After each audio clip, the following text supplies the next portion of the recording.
हमारे जीवन में गुरु की बहुत ही महत्वता है। मनुष्य के लिए भगवान से भी बढ़कर गुरु को माना जाता है, क्योंकि भगवान हमें जीवन प्रदान करता है और गुरु हमें शिक्षा देकर इस जीवन को सही ढंग से जीना सिखाते हैं।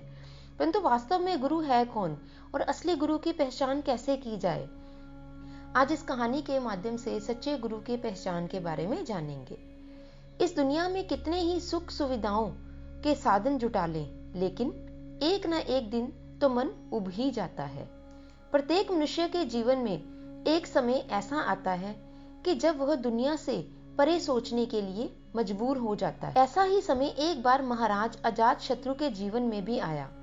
एक समय की बात है, महाराज अजातशत्रु का मन अशांत रहने लगा। उन्होंने आत्मकल्याण की इच्छा से प्रेरित होकर तप साधना करने का निश्चय किया। उन्होंने यह बात अपने विद्वान सलाहकारों को बताई। विद्वान सलाहकारों ने राजा को सलाह दी कि महाराज, आध्यात्मिक साधनाएं किसी मार्गदर्शक गुरु के सानिध्य में की जाएं तो ही सफल होती हैं। अतः आपको किसी योग्य गुरु का वरण करना चाहिए। महाराज अजातशत्रु ने विद्वानों से पूछा कि योग्य गुरु की पहचान क्या है? तो सभी विद्वजन बोले, महाराज, जो मनुष्य सच्चा आत्मदर्शी, परमार्थी और तत्वदर्शी हो, वही गुरु बनने के योग्य होता है। अब महाराज के सामने यह बड़ी विकट समस्या थी कि सच्चे गुरु को कैसे खोजा जाए, जो आत्मदर्शी, परमार्थी और तत्वदर्शी की कसौटी पर खरा उतरे। इसी उधेड़ बुन में उलझे हुए महाराज अपने शयन कक्ष में बैठे विचार मगन थे। तभी महारानी विद्यावती का आगमन हुआ। महाराज के चेहरे पर चिंता की रेखाएं स्पष्ट दिखाई दे रही थी। उत्सुकता से महारानी ने पूछा, आज हमारे महाराज चिंता के कौन से भंवर में फंसे हुए हैं? तो महाराज अजातशत्रु ने अपनी समस्या कह सुनाई। महारानी ठहाका मारकर हंसी और बोली, आप बस इतनी सी बात के लिए इतने चिंतित हो? इस बात की आप बिल्कुल चिंता मत कीजिए।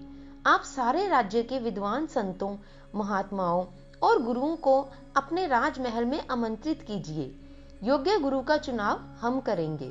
महाराज महारानी की विद्वता और सूझबूझ से भली भांति परिचित थे, अतः उन्होंने वैसा ही किया। दूसरे ही दिन योग्य गुरु के चुनाव का उत्सव आयोजित किया गया, जिसमें देश भर के विद्वान, संत, महात्मा और गुरु एकत्रित हुए। उच्च मंच पर आसीन महारानी ने सभी विद्वानों का स्वागत संबोधन करते हुए कहा, हमारे महाराज अपनी तप साधना के लिए योग्य गुरु का वरण करना चाहते हैं, इसलिए इस प्रतियोगिता का आयोजन किया गया है। महाराज की एक शर्त है कि जो कोई भी व्यक्ति सामने स्थित खुले मैदान में कहीं भी बड़े से बड़ा और सुंदर से सुंदर महल कम से कम समय में तैयार करवा देगा, वही महाराज का गुरु बनने का अधिकारी होगा। निर्माण कार्य के लिए आवश्यक सामग्री राजकोष से ही दी जाएगी।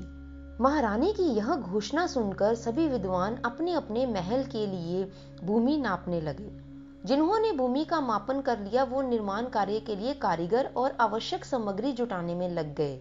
राजा और रानी दोनों अपने सिपाहियों के साथ मैदान में घूम घूम कर कार्य का निरीक्षण कर रहे थे। तभी उन्हें एक ऐसा साधु दिखाई दिया जो एक पेड़ की छांव में बैठकर मुस्कुरा रहा था। राजा और रानी दोनों उसके नजदीक गए और रानी बोली, बाबा, आपको महल नहीं बनाना क्या? आप भी अपने महल के लिए जमीन नाप लीजिए और निर्माण कार्य आरंभ कीजिए।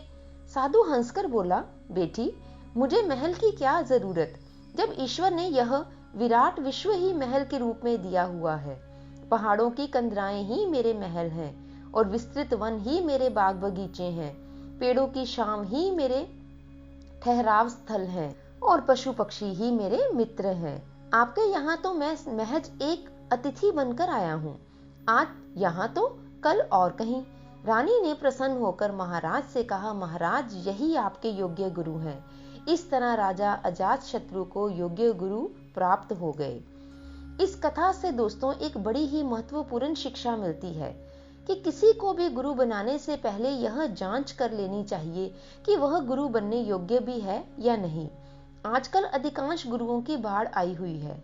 इनमें से अधिकांश लोग तो ऐसे हैं जो या तो ज्ञान के अभिमान में गुरु बने हुए हैं या फिर अपना धंधा चलाने के लिए गुरु बने। यह दोनों ही प्रकार के लोग ना तो परमार्थी हैं ना ही तत्वदर्शी। हमारे शास्त्रों के अनुसार सच्चा संत वही होता है जिसमें 3 चीजें पाने की बिल्कुल भी इच्छा ना हो, और वह 3 बहुमूल्य चीजें हैं यश, पुत्र और धन दौलत। दोस्तों, हमारी परंपरा में वास्तविक में गुरु और कोई नहीं बल्कि स्वयं परमात्मा ही है।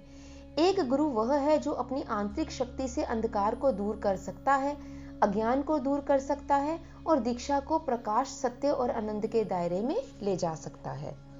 दोस्तों, केवल एक गुरु ही ऐसा है जो ईश्वर को जानता है, दूसरों को सही ढंग से ईश्वर के प्रति शिक्षा दे सकता है, और वास्तविक गुरु वही है जो इन सब मोह माया के बंधनों से मुक्त है।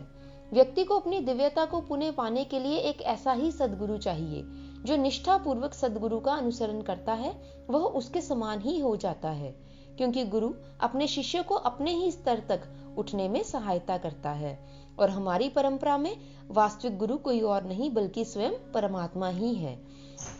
दोस्तों, कहानी अच्छी लगी है तो लाइक और शेयर करें और कमेंट जरूर कीजिए। Thanks for watching.